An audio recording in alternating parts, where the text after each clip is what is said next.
నల్గొండ జిల్లా చిట్యాల మున్సిపాలిటీలో కాంగ్రెస్ పార్టీ నుంచి బీఆర్ఎస్ పార్టీలో చేరికలు జరిగాయి.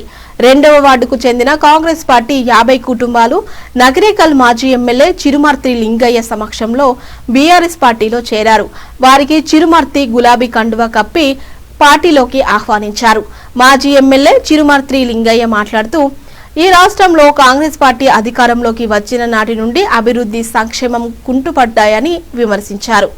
డైవర్షన్ పాలిటిక్స్ తో రేవంత్ రెడ్డి రాజకీయం పబ్బం గడుపుతున్నారన్నారు. రేవంత్ రెడ్డి ప్రభుత్వం కొత్త పథకాలను ఇవ్వకపోవడమే గాక ఉన్న పథకాలను రద్దు చేసి పేదోల్లో పొట్టకొడుతుందన్నారు. బతుకమ్మ పండుగకి కేసీఆర్ అందించిన బతుకమ్మ చీరలను పేరు మార్చి ఇందిరమ్మ చీరలంటూ ఎన్నికల సమయంలో కొంతమంది మహిళలకే పంపిణీ చేస్తున్నారు అని అన్నారు. మున్సిపాలిటీ ఎన్నికల్లో బీఆర్ఎస్ పార్టీకి ఓటేసి కాంగ్రెస్ పార్టీకి గుణపాఠం చెప్పాలని ఓటర్లను కోరారు. చిట్యాల మున్సిపాలిటీ ఎన్నికలు రేపు మాపు కోడ్ రాబోతున్న సందర్భంగా మరి ఈరోజు 2వ వార్డుకు సంబంధించిన నజీముద్దీన్ వారి అనుచరులందరూ కూడా 100 కుటుంబాలు కాంగ్రెస్ పార్టీ వివిధ పార్టీ నుండి అందరూ కూడా ఈరోజు కేసీఆర్ గారి నాయకత్వంలో బీఆర్ఎస్ పార్టీకి వచ్చిన సందర్భంగా వారికి స్వాగతం చెప్తూ మరి కాంగ్రెస్ ప్రభుత్వం కాంగ్రెస్ పార్టీ ఎన్నికలప్పుడు ఏమేమి మాటలు చెప్పింది, ఏమి మోసం చేసింది అనేది ప్రతి ఒక్కరు కూడా నెమరేసుకునే పరిస్థితి. అందుకు విరుద్ధంగానే ఈరోజు వాళ్ళందరూ కూడా కాంగ్రెస్ పార్టీకి రాజీనామా చేసి బీఆర్ఎస్ పార్టీలో చేరడం.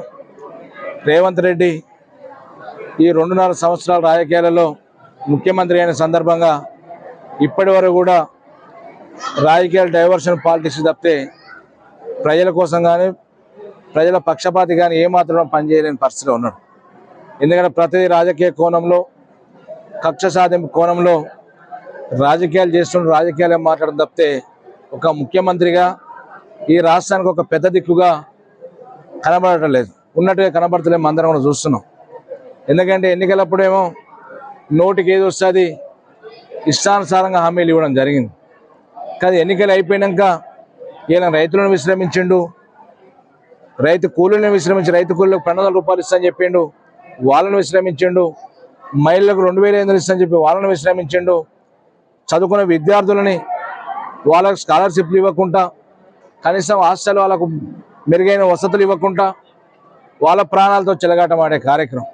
ఒకవైపు నేత కార్మికులు ఆత్మహత్యలు చేసుకుంటుంటే వాళ్ళని కూడా కాపాడే పరిస్థితి లేదు.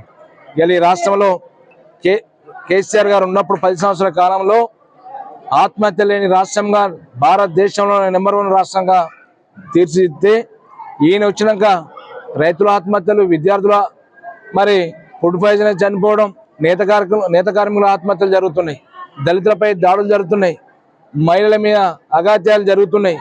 ఇలా ఒక రాష్ట్రానికి ఒక దుర్మార్గమైన చేతుల్లో పెడితే ఇలా రాష్ట్రం నలిగిపోతుంది, రాష్ట్ర ప్రజలు నలిగిపోతుంది. అందుకే ఈరోజు ప్రజలందరూ కూడా విజ్ఞప్తి చేస్తున్నాం, ప్రజలు ఆలోచన చేయాలి. ఇలా మున్సిపాలిటీ మన సర్పంచ్ ఎలక్షన్ మేరకు ఆలోచన చేశారు, ఈ పార్టీకి ప్రభుత్వానికి గుణపాఠం చెప్పారు. కానీ మున్సిపల్ ఎలక్షన్లో కూడా మీరు వాళ్ళ ఎన్నికలు వచ్చినాయంటే బతుకమ్మ చీరలను పేరిట వస్తారు, ఎన్నికలు వచ్చినాయంటే రైతు బంధు ఇస్తాను లీకులు ఇస్తారు, ఎన్నికలు వచ్చినాయంటే ఇవాళ పేద వర్గాలకు ఏదో ప్లాట్ ఇస్తానే వేసే కార్యక్రమం. ఏది కూడా గతంలో ఇచ్చిన హామీలే నిలబెట్టుకోలేనాడు. ఈ రోజు కొత్తగా హామీలు ఇస్తే ఏం నిలబెట్టుకుంటున్నది? ఈ పార్టీ మీద ప్రభుత్వం మీద ఒక నమ్మక విశ్వాసం లేకుండా సన్నగిలిపోయింది. ఈ రోజు గ్రామాలకు వస్తే మంత్రులు కానీ ఎమ్మెల్యేలు కానీ చీదరించుకునే పరిస్థితిలో పొరకలతో కొట్టే పరిస్థితి ఉన్నది. అందుకనే ప్రజలందరూ కూడా మీరు ఆలోచన చేయండి. ఇలా కేసీఆర్ కిట్టు బంద్ అయింది, మహిళలకు 2500 ఇవ్వలేదు, వయసు మీద పడ్డ తల్లకు 4000 ఇస్తాను ఇవ్వలేదు, ఒంటరి మహిళలకు ఇవ్వలేదు, తులం బంగారం ఇవ్వలేదు, ఏది కూడా ఇవ్వకుండా ఈ చిట్యాల పట్టణాన్ని కూడా ఇక్కడ స్థానికంగా ఉన్న ఎమ్మెల్యే అయితేనేమి పూర్తిగా నిర్వహణ చేసి కొంతమంది అరాచక శక్తులను తయారు చేసుకుని వాళ్ళ కనుసైగలని police station, revenue office, MRO office అడ్డం పెట్టుకునే పరిపాలన తప్పితే ప్రజలకు కానీ ఈ పట్టణ అభివృద్ధి కోసం కానీ ఏమాత్రం కూడా పని చేయకుండా గాలి కోయడం జరిగింది. మేము కేసీఆర్ గారి నాయకత్వంలో, కేటీఆర్ గారి నాయకత్వంలో, మున్సిపల్ శాఖ మంత్రులు కేటీఆర్ ఉండే వారి సారథ్యంలోనే ఈ మున్సిపల్ పట్టణానికి దాదాపు 40 కోట్ల రూపాయలతోటి పనులు చేయడం జరిగింది. మరో అమృత్ స్కీమ్ కింద 12 కోట్ల రూపాయలు మంజూరు చేస్తే ఆ పనులు ఇప్పుడు కొద్దిగా రోడ్లకు కొబ్బరికాయలు కొట్టే కార్యక్రమం. మరి 2.5 సంవత్సరాల్లో మీరు అధికారంకి వచ్చినా కానీ ప్రజలు మీకు అవకాశం ఇస్తే మీరు ఏం చేసారు చిట్టాలకు అనేది స్పష్టంగా చెప్పవలసిన అవసరం ఉంది. అది చెప్పకుండా ఇలా ఎలక్షన్ వచ్చినంటే బెదిరించే అరాచకాలతోటి రాజకీయాలు చేయాలంటే ఖచ్చితంగా ప్రజలు సిద్ధంగా ఉన్నారు. కాకపోతే మౌనంగా ఉంటారంటే దానికి ఏదో మా వైపు అనుకుంటే మీ భ్రమ. ఖచ్చితంగా మీకు గుణపాఠం చెప్తారు. చిట్యాల మున్సిపాలిటీ బీఆర్ఎస్ పార్టీ కైవసం చేసుకోపోతుంది. మీరు ఎన్ని 100 కోట్లు తెచ్చినా, ఎన్ని సుట్ కేసులు పట్టుకొచ్చినా మీ డబ్బులకు మోసపోతాను ప్రజలు సిద్ధంగా లేరు. మీ కర్రు